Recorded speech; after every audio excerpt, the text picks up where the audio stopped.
নমস্কার, বেঙ্গলি থালিতে আপনাদের সবাইকে স্বাগত। যে কোনো উপবাসে বা একাদশী তিথিতে বানিয়ে ফেলুন সুস্বাস্থ্যকর ও সুস্বাদু সাবু মাখা।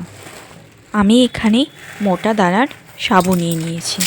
সাবুগুলোকে 3 থেকে 4 ঘন্টা জলে ভিজিয়ে রাখব। জলে ভিজিয়ে রাখলে সাবুর দানাগুলো ফুলে উঠবে এবং খুব নরম হয়ে যাবে। সাবুর দানাগুলো ফুলে গেছে। এবার সাবুগুলোকে ফলগুলো দিয়ে মাখিয়ে নেব। এবার সাবুদানার মধ্যে দিয়ে দেব চিনি, তারপর দিয়ে দেব 4-5টা কলা। কলাগুলোকে ভালো করে সাবুর সাথে মাখিয়ে নেব। মাখানো হয়ে গেলে দিয়ে দেব আপেল কুচিগুলোকে।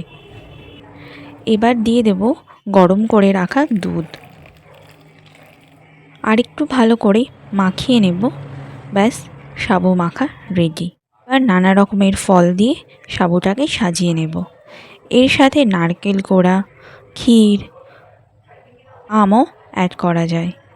পুষ্টিগুণে ভরপুর এই সাবুদানাগুলি হাড় মজবুত রাখতে সাহায্য করে। সাবুতে থাকে ক্যালসিয়াম আর ম্যাগনেসিয়াম। সাবু দুধ দিয়ে খেলে পরে ওজন বৃদ্ধির জন্য খুবই উপকারী।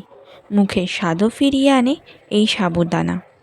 ছোট থেকে বড় সাবুদানা সবার জন্যই খুবই উপকারী খাবার। ভিডিওটা কেমন লাগলো অবশ্যই কমেন্টে জানাবেন আর সাবস্ক্রাইব করতে ভুলবেন না।